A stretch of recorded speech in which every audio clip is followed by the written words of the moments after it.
মাঝে মাঝে আমি সবার সাথে এই বকুল ফুলগুলো শেয়ার করি। এই বকুল ফুলগুলো আবার অনেকটাই গাছ ভরে ফুটেছে, দেখতে ভালোই লাগে। আর ছাদে এলে অবশ্য এটা আমার খুবই লোভ। আসলে সন্ধ্যের পরে বসে থাকা হয় না, কিন্তু ইচ্ছে হয় যে সন্ধ্যের পর একটু বসে থাকি। এরকম বাতাস, অনেক বাতাস ছাদে, ভালো লাগে। এই যে নিচে ফুল পড়ে আছে, গাছ থেকে আসলে কখনো এভাবে বকুল ফুলটা মানে তোলা হয়নি, এই প্রথম। অনেক বাতাস, অনেক বাতাস। আজকে আমি প্রায় 3 ঘন্টা সময় কাটালাম ছাদে। কারণ হচ্ছে আজকে আমি ওই যে লাউয়ের মাচাটা, যে রশিগুলো দেখালাম, সেগুলো দিয়ে লাউয়ের মাচা করলাম। অনেক বাতাস, খুব ভালো লাগছে। দেখে মনে হয় সবার খুব লোভ লাগছে এই পরিবেশটার জন্য। দেখো কেমন ঠান্ডা ঠান্ডা একটা আবহাওয়া। ওই লাউয়ের মাচাটা কমপ্লিট করতে পারিনি। 1 কেজি সুতলি, সেটা দিয়েও কমপ্লিট করা যায়নি। আর আরও 1 কেজি সম্ভবত লাগবে, 2 কেজি লাগছে। আর এই দেখো, আমার বেগুন গাছে ফুলের কোনো শেষ নেই, অনেক বেগুন হচ্ছে। এটা হচ্ছে আমার একটা নতুন বেগুন গাছ, যেটাতে কাটা আছে। আমি সবাইকে আগে শেয়ার করেছিলাম।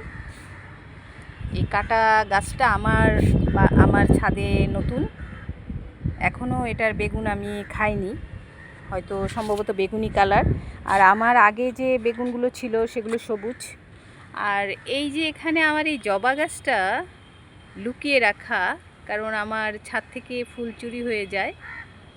এই যে পিঙ্ক কালার জবা, আমি এই গাছটা বালতি সহ এখানে লুকিয়ে রেখেছি। আর এখানটাতে আমি জল দেই হচ্ছে পেছন দিয়ে। অনেকে ভাবে যে আমি নাকি কার্নিশ দিয়ে দাঁড়িয়ে জল দিই, সেজন্য আমার শাশুড়ি খুব চিন্তিত আমি এটাতে কিভাবে জল দিই, জল দিতে গিয়ে যদি আমি পড়ে যাই সেই জন্য। কিন্তু আসলে আমি ওটার 2 ট্যাঙ্কির মাঝখান দিয়ে ভেতর থেকেই জলটা দিই।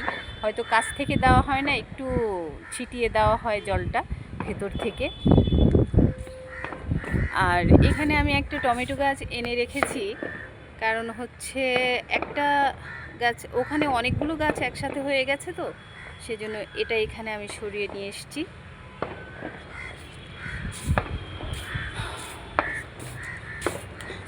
এই গাছটার কথা কি বলবো, আমি যখনই আসি হয়তো ফুল ফুটে শেষ, না হয় ফুটবে, এরকম একটা। আর আমার যে লেবু গাছটা, সেটা অনেকের সাথে ইদানিং আর শেয়ার করা হচ্ছে না। এই দেখো লেবু কত বড় হয়ে গেছে, এই হচ্ছে লেবু। আমি আসলে কখনো এরকম লেবু ছাদে হতে দেখিনি, দেখেছি কিন্তু তখন হয়তো বা এতটা গুরুত্ব দিয়ে, এতটা ভালোবাসা দিয়ে দেখিনি। এটা হচ্ছে আমার লাল জবাটা, এটাও আমি এখানে রেখেছি কারণ চুরি হয়ে যায়। ওখান থেকে যে মহিলা চুরি করে, তার বয়স 60-এর কাছাকাছি, সে এত উপর থেকে চুরি সেটা করবে না, এত উপরে উঠতেও সে যাবে না, এত রিস্ক সে নেবে না, সেজন্য এখানে রাখা। এই যে গাছটা ভরে আছে ফুলে, কিন্তু এখন যেহেতু চুরি হচ্ছে না, সেহেতু গাছে ফুল দেখা যাচ্ছে। এই যে এখনও 2, 3, 4টে কলি এখনও আছে।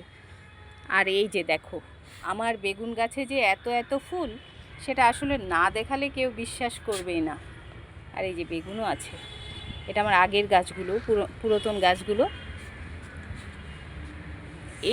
এবার আমার বাগানে আমি একটা জিনিস লক্ষ্য করলাম, এই বীজটা যে আমাকে কে দিল, আমি কারণ কাটাওয়ালা যে বেগুন গাছ, এটা আমি এই প্রথম দেখেছি। আর এই যে আমার সেই জবা গাছটা, আমি এখান থেকে ভেতর থেকে জল দেই।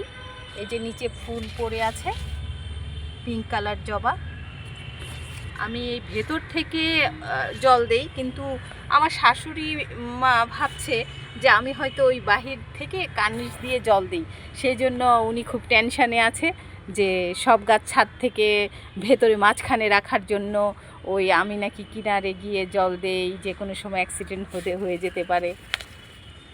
আসলে আমি বাংলাদেশি তো, আমার বুদ্ধিটা একটু অন্যরকম। এই যেমন এই মাচাটা করলাম, সেটা আমার বাংলাদেশি বুদ্ধি দিয়ে করলাম। বাতাস,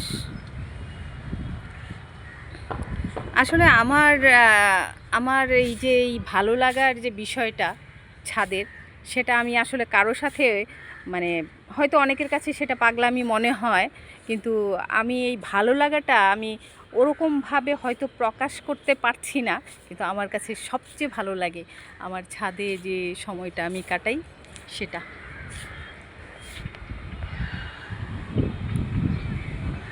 আমি অপার হয়ে বসে আছি,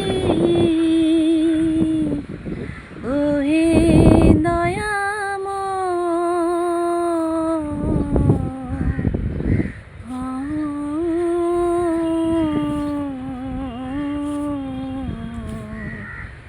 পারে লয়ে যাওয়া আমায়, আমি অপার হয়ে বসে আছি, ওহে